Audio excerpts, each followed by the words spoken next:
Good afternoon, ladies and gentlemen, and welcome to the Team17 Group PLC half-year results investor presentation. Throughout this recorded presentation, investors will be in listen-only mode.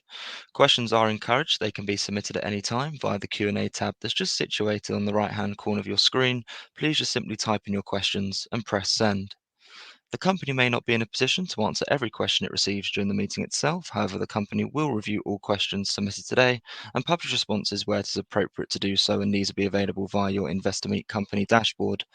Before we begin, I would like to submit the following poll, and I would now like to hand you over to the executive management team from Team 17 Group PLC. Debbie, good afternoon. Good afternoon. Thank you, Jake.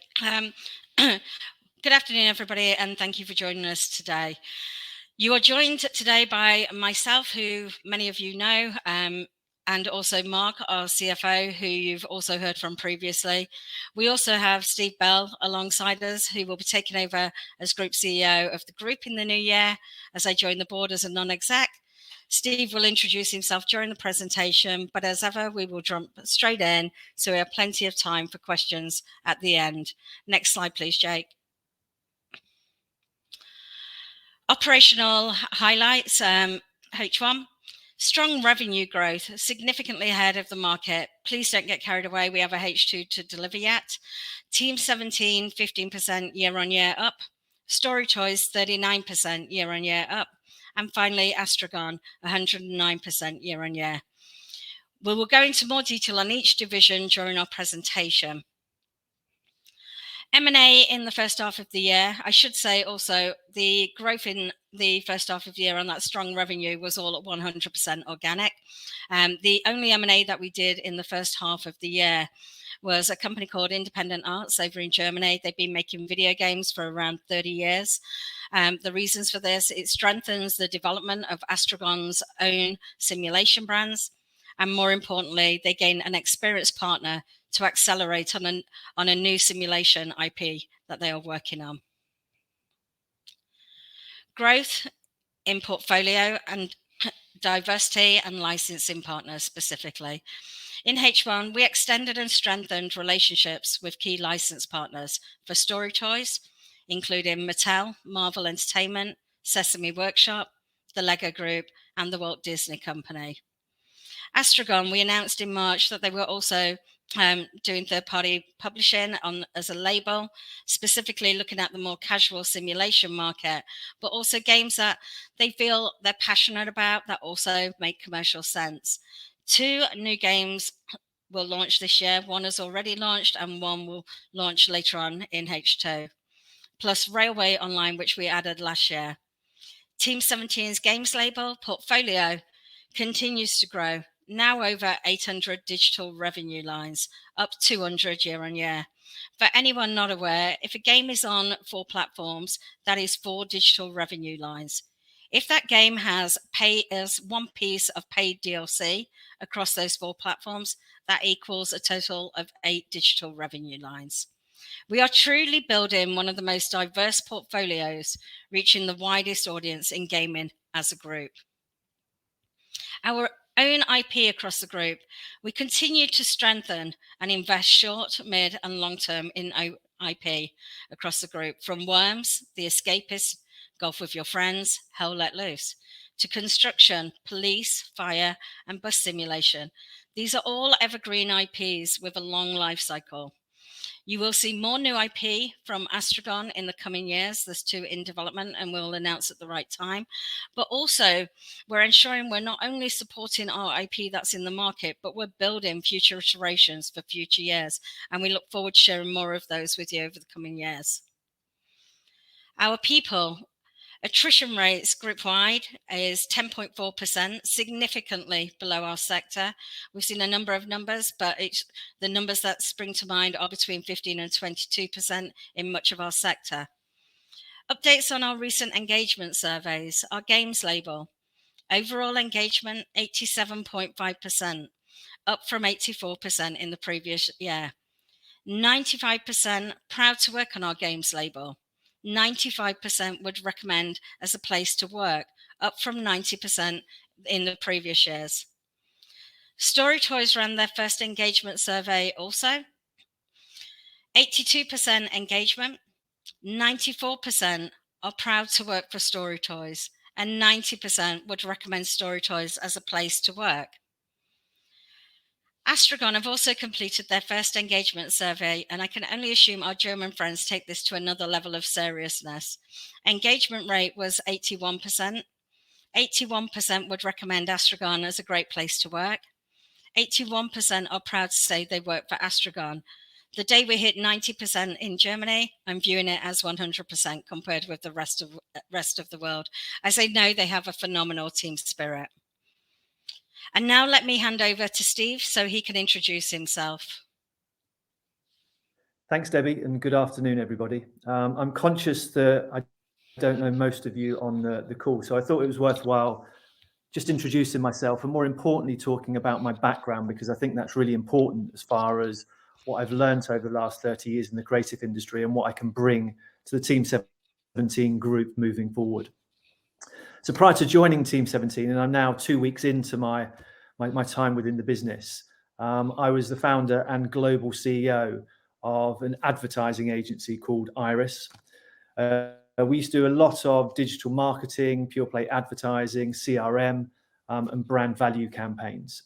And we grew to about 1,000 people with 14 different offices around the world. And that growth was driven partly by M&A. So I've got a really good understanding of the world of M&A, how to acquire and how to integrate those businesses within a portfolio business. We sold Iris in 2015 on a 5-year earnout to the Samsung Group, and I'd always planned to leave the business after the earnout had finished because I wanted to explore something else in my career. I wanted to do something else that I would find exciting outside of the world of marketing, communications and advertising. And as soon as the Team17 opportunity came up, I literally jumped at the chance. What an incredible business that's been run in such an incredible way with a diverse set of offerings. Some people have asked over the last week or two why I took the jump from marketing, communications and advertising into computer games, and are there any parallels?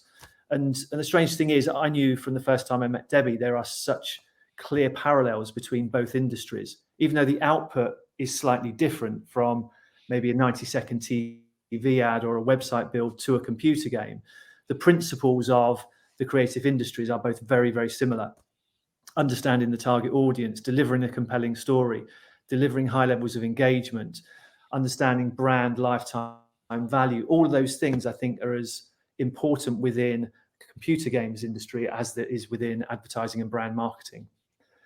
The other thing that I'd like to say is I'm a quick learner, but it's fantastic news, the fact I've got a board with Debbie and also Frank, who we'll go on to talk about later on, who are both icons of the gaming industry. And if there's anything that they don't know, it's probably not worth knowing. So I can always draw on their experience to be able to help me along the journey. But I've got 3.5 months of sitting alongside Debbie, taking as much as I can from her between now and the end of the year. So I'm truly honoured and truly excited to be working within the Team17 group and adding huge value that I feel as though I can moving forward. Thank you, Steve. My final point on the H1 highlights, and it might feel like a strange H1 highlight to add, but I thought it would be useful to share some of the insights that we've seen in H1, as it really does make us all appreciate the breadth of our portfolio and diversity of that portfolio as well within the group. For many years, you've heard me talk about we are a portfolio business. Never has that been more true. 2023 is the best year to be a gamer and a player. It's an exceptional year for quality new releases. Games like our own Dredge and other indies games that I'd like to point out as well, games like BattleBit and Dave the Diver. Yes, that is really a game called that, if you aren't aware. Broke through because of what they are doing different, not just as an indie game, but against the biggest games also. To put it simply, every month this year has been the equivalent of a Q4 release slate across gaming. And so it's such a great achievement. As an example, this week alone, we will see Payday 3, indie A+ titles such as Lies of P and Party Animals, alongside Warner Brothers' relaunch of Mortal Kombat 1. All great games launching within 3 days. There will also be, no doubt, hundreds of other titles from AA, A and indies that are launching. That's ignoring the impact that games like Baldur's Gate is having on PC and PlayStation 5, and what Starfield is doing on PC and Xbox. As I said, a fantastic year to be a games player, but a highly competitive market this year. Equally, the continuing trend regarding discounting on new releases and back catalogue. We talked about this in March. Last Christmas, we saw some of this. It's continued throughout the year so far and deeper than last Christmas. We have held our discounting very strongly in those promotional campaigns. H1 is a huge achievement and testament to the diverse portfolio we have in our group. On that note, Jake, could we move to the next slide and hand over to Mark, please? Thanks, Debbie. Good afternoon, everyone. So Debbie's talked about some of the performances within the business. I'll just reiterate some of that in terms of the strong top-line revenue growth, reaching 70 million in this first half, up 30% year on year. Across the group, we saw 5 new titles launched, and then 2 existing titles added onto new platforms. And alongside that, we saw 3 new apps from StoryToys. In addition to this, on new releases, we saw over 30 DLC, so that's additional content, downloadable content, put across the games label and Astrogon.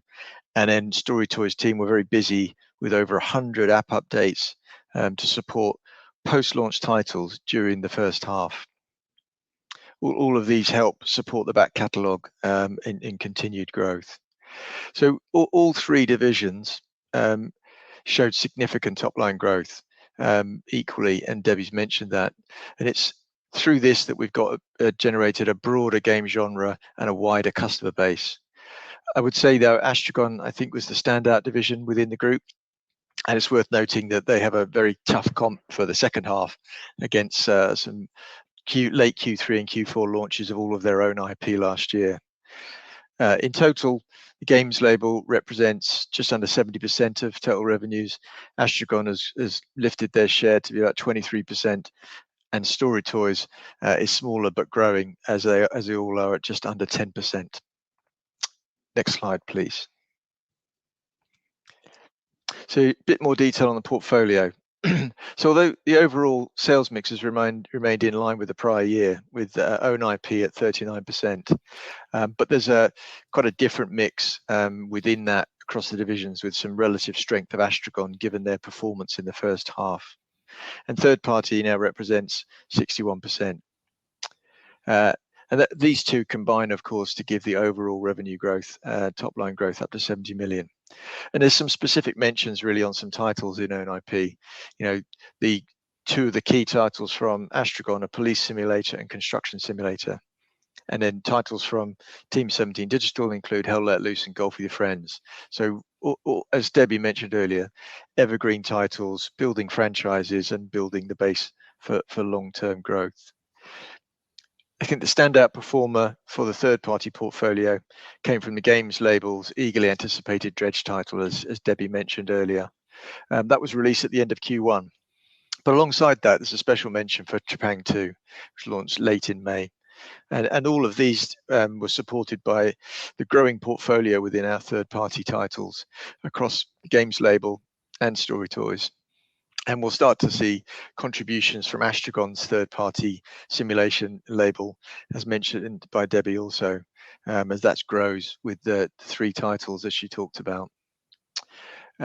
Those new release revenues that I mentioned make up over 20% of the total sales, and they came mostly from third-party new releases.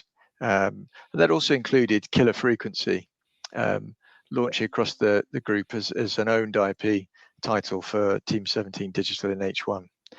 Debbie is going to talk through each of the divisions in a little bit more detail, so you'll get a bit more background then.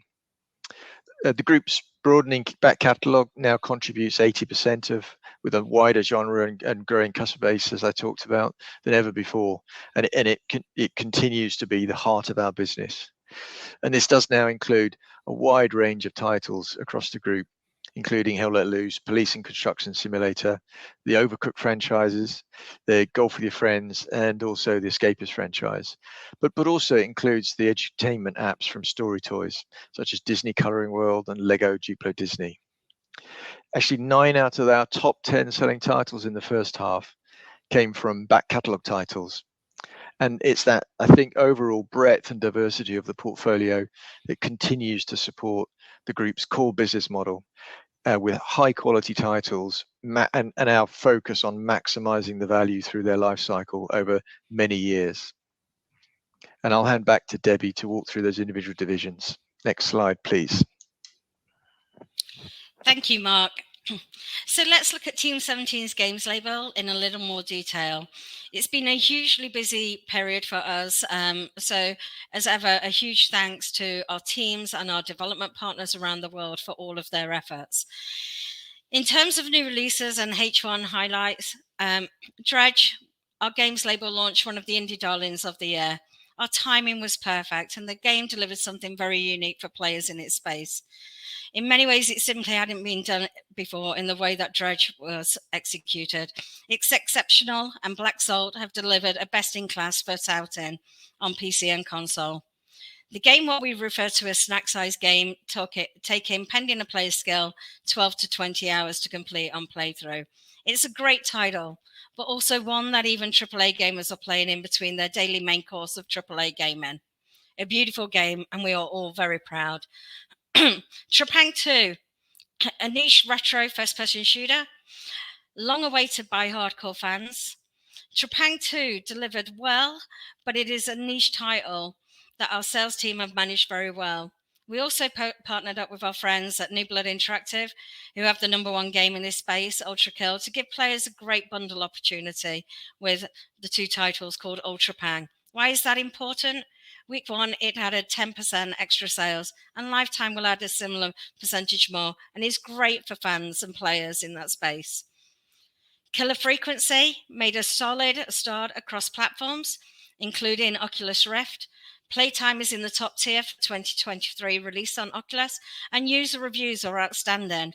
And we have added a quality title to our portfolio and dipped our toes again in VR.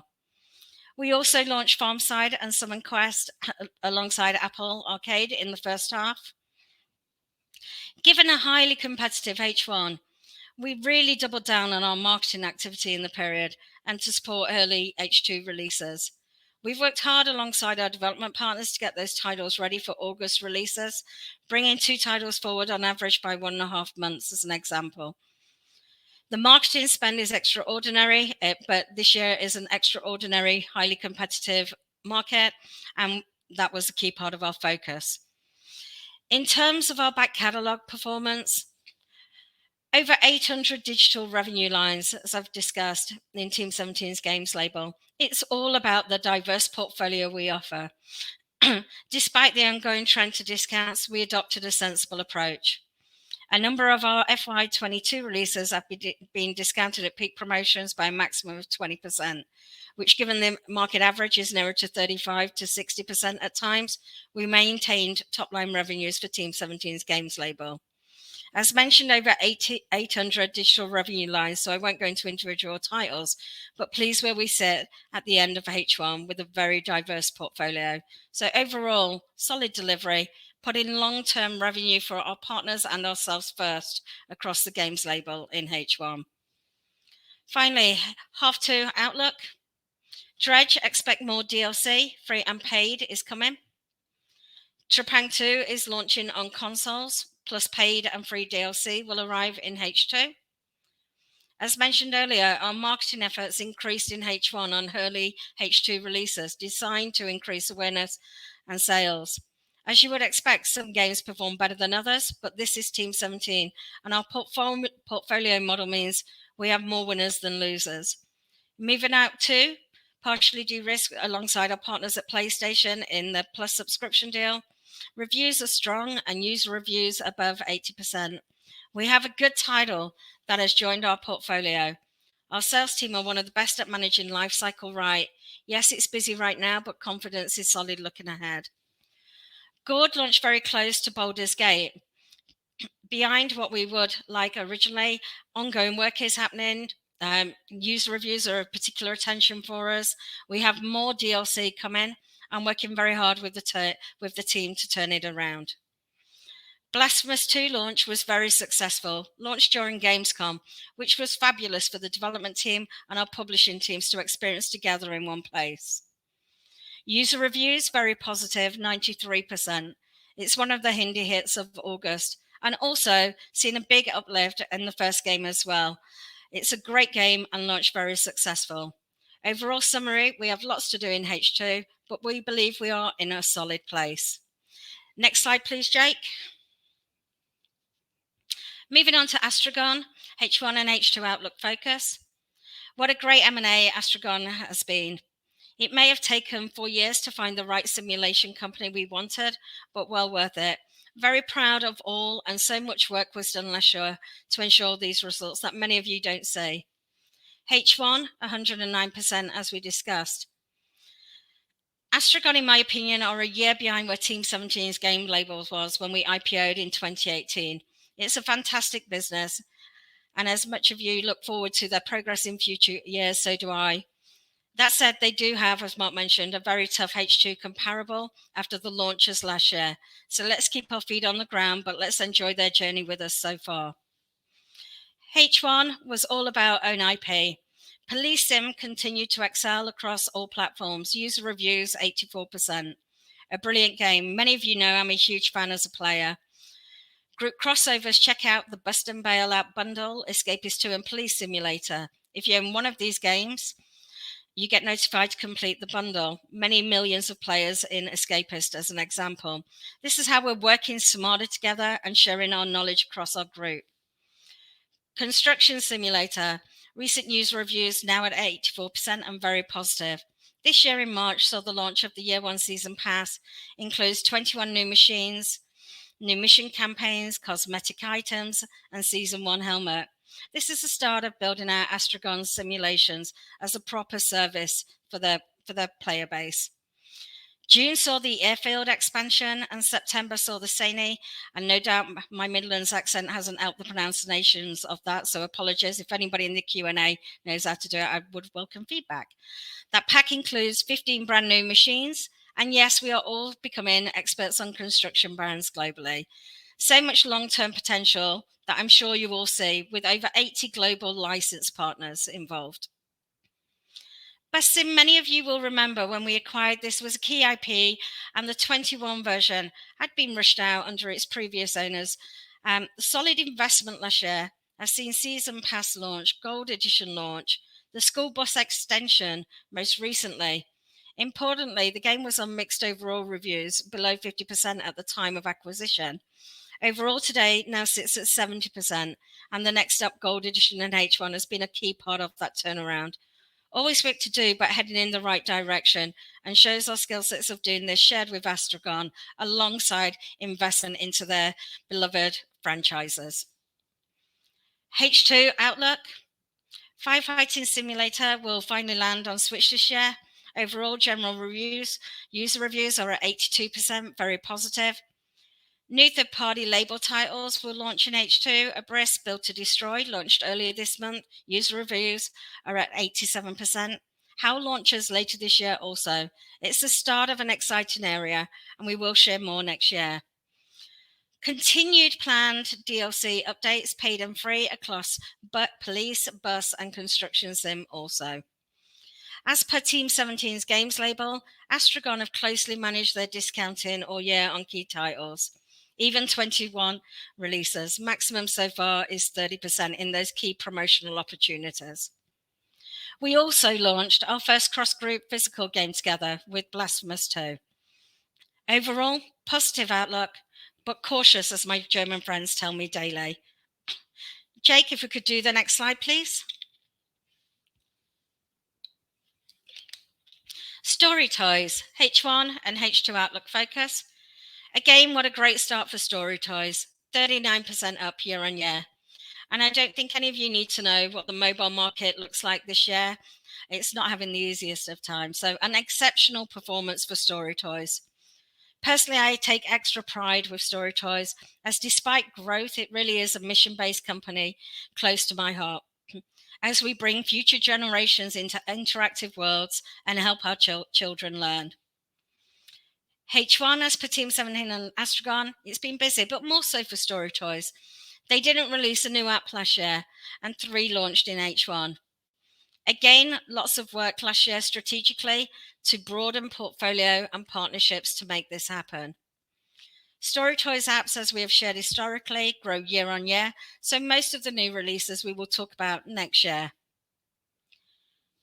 Back catalogue and subscription, year on year, very solid against a mobile market, as mentioned. StoryToys are a highlight. Apps subscription grew circa 25% on average in H1. Over 130 app updates were launched across the portfolio also. We launched Disney Colouring World into Apple Arcade in May with positive signs also. H2 outlook, solid roadmap of new content updates across all new releases and portfolio alongside seasonal updates. Continued expansion of partners. StoryToys are in strong demand by global licensing partners. And as previously mentioned, we really will only partner with the biggest kids brands globally and are very, very selective. Next slide, please, and over to Mark. Thanks, Debbie. Just going to go through the P&L and balance sheet. So the gross profit grew to 30 million in value terms, but we did see a fall in the gross margins. And that's linked to a number of factors, really. Own IP mix was a factor, with that strength in Astrogon's performance, taking up a larger share, given their standout performance. They do have some royalty payments to their development partners, which they outsource to. So that had an impact. And those royalties are lower than we pay on other third-party development contracts with Team17, but they did have an impact overall, bringing down slightly the margin. And that was added also to the performances on third party had a slightly different mix within it in terms of associated royalties. So sales mix was a factor. Secondly, we had higher expense development costs. Just to point out, when we expense development costs, that's all costs after the title's been launched, and they're expensed rather than capitalized. And these increased across all divisions, which is a point of supporting the broader back catalogue. And you heard the talk earlier about the amount of DLC content and updates that were pushed through the business. And that's all about broadening and supporting that life cycle so that we can extend the value of those titles over time.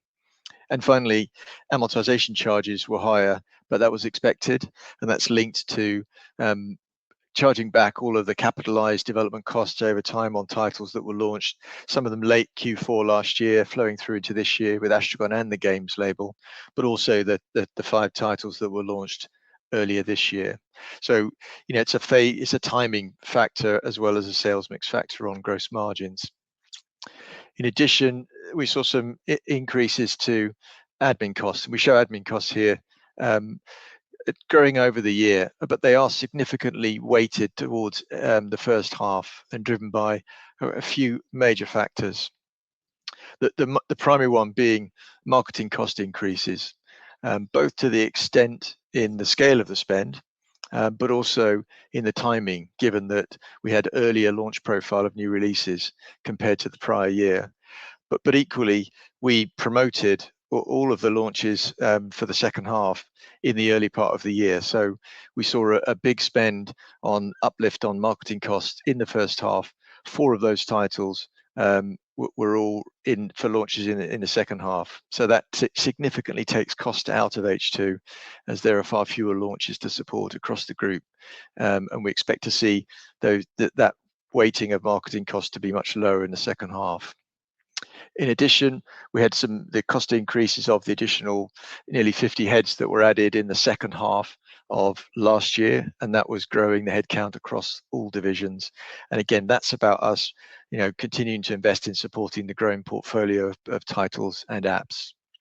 And to some extent, in admin costs, we're also impacted by some general inflation in areas such as consultancy, audit and insurance, as well as there's a headwind on FX compared with the favourable tailwinds in the prior year. As a consequence of those factors influencing both gross margin and then also front loading of marketing spend and flow through investment people, this led to 1.7 million reduction in the adjusted EBITDA. and an associated drop in margins. But hopefully you can see it's to do with weighting and phasing and timing, and we've got plans of how that moves into the second half, which we'll talk about later. The resulting adjusted EPS and EPS measures are lower, but that's linked to those impacts already outlined.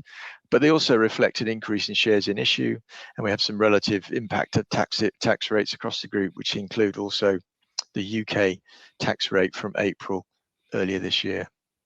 Jake, next slide, please. So the main change in the balance sheet on assets at the end of June was an increase in intangible assets. So that reflects the capitalised development costs with 18 million capitalised in the first half.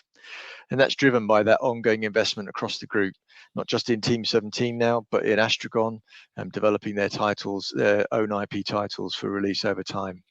And it's we're investing in a broader base of titles and apps, and they'll be released not just in the following year, but the next 3 to 4 years.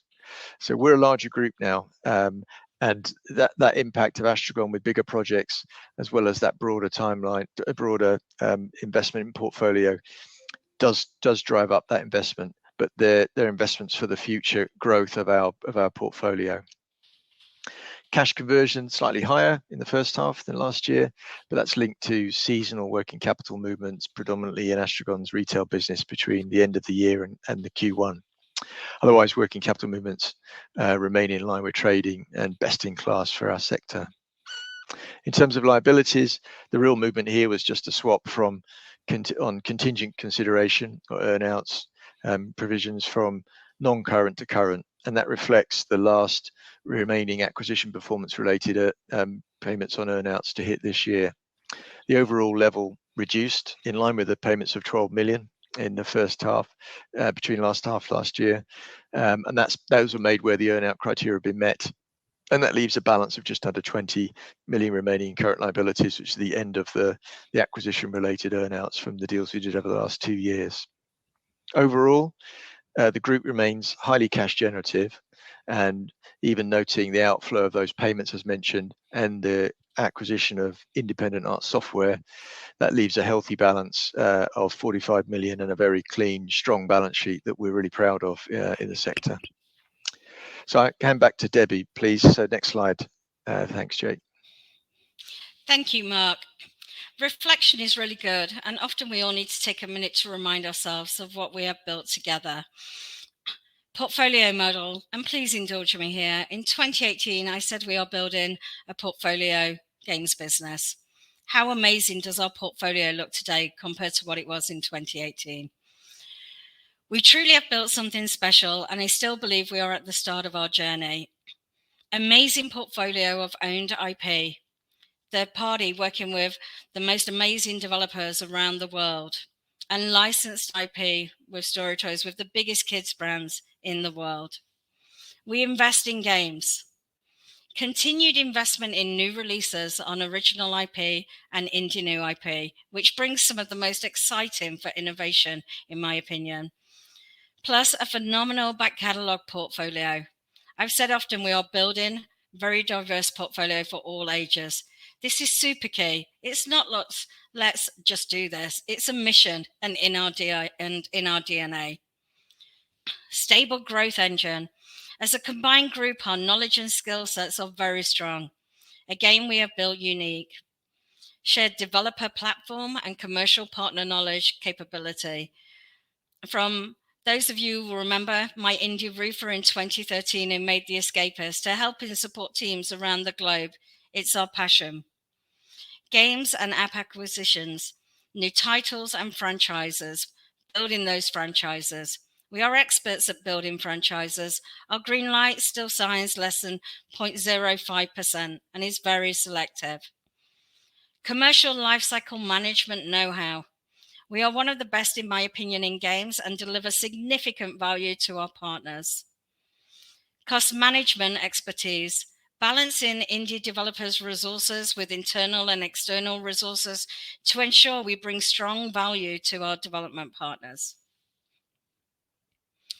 Selective M&A. You heard me mention 4 years to find Astrogon, and I can share 3 years for Story Toys.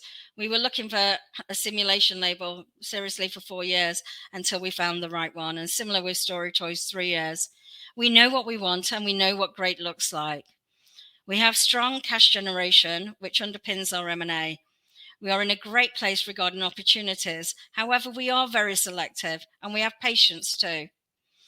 High volume of inbound M&A opportunities, plenty of that happening this year, but we're looking for great M&A. That's our priority and it needs to be great.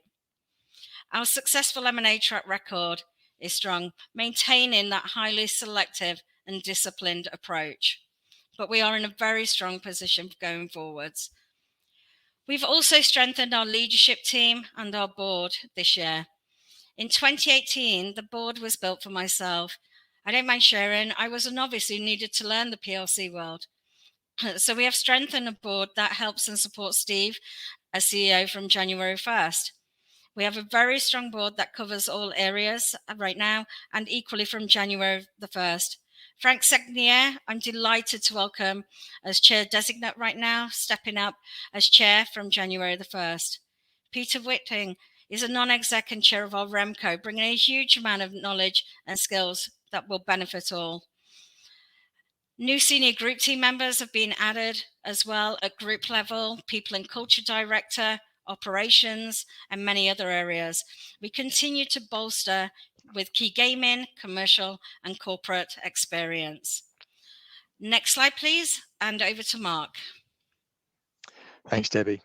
So as mentioned by Debbie earlier in the presentation as well, the games market continues to be highly competitive, but the strong revenue performance for the group delivered in H1, the earlier new release profile on titles such as Moving Out 2, Gord, Blasphemous 2 already launched, and fewer remaining titles to launch than prior years helps de-risk achieving our full year revenue expectations. Of course, just the EBITDA continues to be second half weighted, as identified at the start of the year, but we do expect to see an improved margin, as I talked about earlier, due to the more favourable second half weighting of spend, compared with a focus on disciplined cost controls across the expense development costs and those admin spend areas, as I mentioned, where we don't see some of those costs repeated from H1. As such, we expect to deliver the full year results in line with current expectations. So Debbie, I think that concludes the presentation. We just go to the next slide, Jake, and we're into Q&A, I think. Debbie, Steve, Mark, that's great. And thank you very much indeed for your presentation this afternoon. If I may just jump back in there. Ladies and gentlemen, please do continue to submit your questions just by using the Q&A tab that's situated on the right-hand corner of your screen. But just while the team take a few moments to review those questions that were submitted already, I would like to remind you that a recording of this presentation, along with a copy of the slides and the published Q&A, can be accessed via your investor dashboard. Steve, Mark, Debbie, as you can see, we have received a number of questions throughout your presentation this afternoon. And thank you to all of those on the call for taking the time to submit their questions. But Mark, if I may hand back to you just to chair the Q&A with the team, and then I'll pick up from you at the end. Thank you. Thanks, Jake.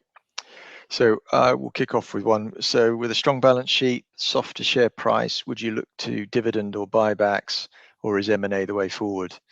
I think the answer to that from our perspective is we are continually reviewing this with our board.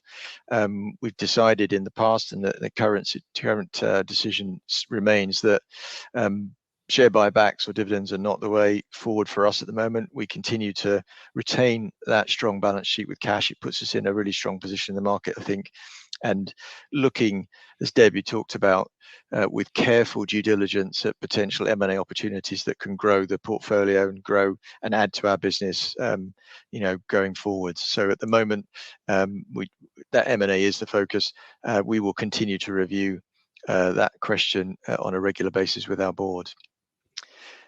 Debbie, there's one for you, I think. We talked about the broadening of license partnerships in Story Toys. Could you give a bit more colour on to that, what those are, and any that sort of ask for the structure of the deals, which we can't give, but a bit more colour on how they work for Story Toys?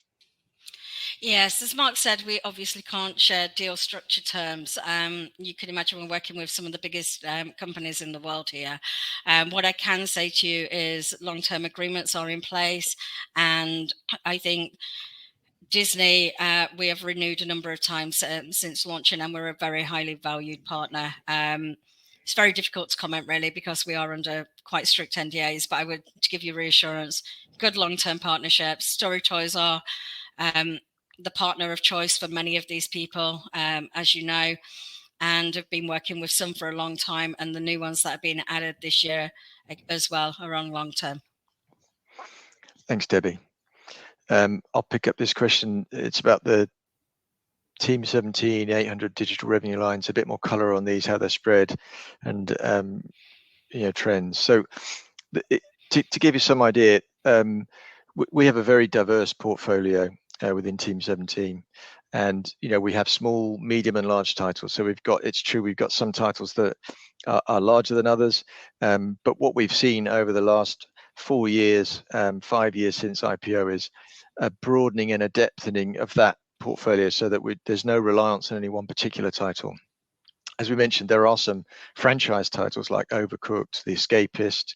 We've added some other strength to titles like Golf with Your Friends and Hell Let Loose. But equally, the portfolio is made up of multiple titles.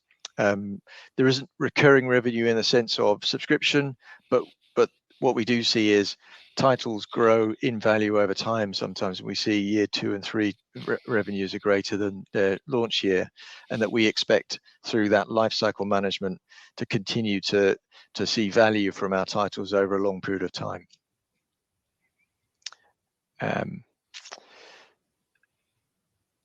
Debbie, I think headcount at over 400 people. Where do we see this growing in the future? Is there enough depth in the business to cover to deliver on future growth and forecasts? Yeah, good question. I think, first of all, let's remind ourselves what our group is. We are a games publisher. All 3 divisions publish content, and we are a content creator. That is what our business is. We have many internal resources that fall into services sector, and we also work with many outsourcing partners around the globe. What you probably haven't seen, and I don't know if you were on the call in March, because we did share some of this in March. If you look back in 2018, 2019, our outsourcing spends were around 300,000. Last year, at the end of last year, it was around 10 million. So there's been more and more of a shift out towards outsourcing as we grow and scale. And if it gives you confidence, it's our outsourcing partners that are working very closely with us as we scale as well. But very important to remind ourselves, we're a games publisher and a content creator. We don't wish to be a services company. There's many great partners who do that far better than what we could around the world. Thank you, Debbie. There's one on gross margins, which I think are covered on the slides, but just as a recap, it was asking about the impact in H1 and returning back to normalized levels. Yeah, I think I covered. We saw an impact in the first half with sales mix, and then the expense development costs that I both expect to see return back towards normalized levels. So we do expect those gross margins to reverse backwards from what we saw in the first half, along with the measures on admin costs and the fact that we had that very first half weighted costs in our marketing spend. Debbie, there's news about platform revenue for indie games being cut. How is the situation now? I think this is pointing to subscription deals, I think. Yes. Look, I can only say so much. We have a lot of confidentiality agreements with our partners, but what I would say is we're in a little bit of a different situation to many, because even though many people look at TEAM17's games label as an indie games label, it actually, our games label owns quite a few IPs and has a number of third-party IPs that are generating double A revenues, and so they're not quite as indie as some of our peers have. I think there is a very sensible approach in terms of how you forecast that revenue, but also how you look at the long-term strategy of what's going off in subscription. we take the stance of, we know the value of our content, and if the deals aren't right, we don't do those deals. If they are right, we will do those deals. I think, you know, it really comes down to how people are layering that on. I can't speak for what deals other people get, because genuinely I have some insight, but not a huge insight of what those deals are. But, you know, I think indie games in particular, I think what they bring to subscription programs is tremendous value. And in part, you know, they're bringing those unique and innovative experiences that many of us would never see or come across if you only play AAA games and AA games. So I see significant value, and I hope the platforms also take that viewpoint as well. Thanks, Debbie. And I think just one last question we got that is probably best for you to answer with your experience, having founded this games label, about life cycle. So we've got a large number of titles. Do you ever phase games out? Do they make profit once they've been launched? And perhaps a little touch on that life cycle piece that you've helped create and passionate about within the business. Yeah, look, lifecycle management, you're right, Mark. It's a huge passion of mine, and has been for a long time. You know, I come from a world, you know, growing up in video games where we only had a retail distribution. Digital distribution has transformed the games industry and also significantly helped games developers and publishers around the world as well, because our games are always on sale. If you look at, you know, I can only give my point of view, but if you look at the best-selling games right at the top, and I include many of our franchises in that, they have a life cycle in excess of 10 years. You know, we're still selling the very first version of Worms that launched on PC is still on sale today, and that's over 2 decades ago. And what I look at is, I think the truly good and great have got the 10+ year life cycle. I think good games are probably 5 to 7 years. And I think even games that aren't tremendously successful, they have a digital life cycle, you know, and even some of our smaller titles that I look at, you know, they're still selling in year 5, 6, and 7. You know, we have 10-year, you know, most of our agreements are 10 years. And we renew with most of our partners for a good reason. We bring extensive value, in my opinion, much more than many of our peers do, in terms of maximizing the revenue that our development partners and ourselves can earn from our titles over the length of that life cycle. I don't think we've ever phased a game out, if that helps. No, thank you, Debbie. Jake, that's we've end of the question, so I'll hand back to you to help us wrap up. Mark, Debbie, thank you very much indeed there for addressing all of those questions that came in from investors this afternoon. And of course, if there are any further questions that do come through, we'll make these available to you immediately after the presentation has ended, just for you to review, to then add any additional responses, of course, where it's appropriate to do so. And we'll publish all those responses out on the platform. But Debbie, perhaps before really just looking to redirect those on the call to provide you with their feedback, which I know is particularly important to yourself and the company, if I could please just ask you for a few closing comments just to wrap up with, that'd be great. Thank you. Really appreciate it. I'd just like to say a huge thank you. As most of you know, I'm in my final few months before I move over onto the board. I promise I'm not going that far away. I shared at the time, I genuinely want to go traveling with my son, who's coming up to 15 over the next 2 years.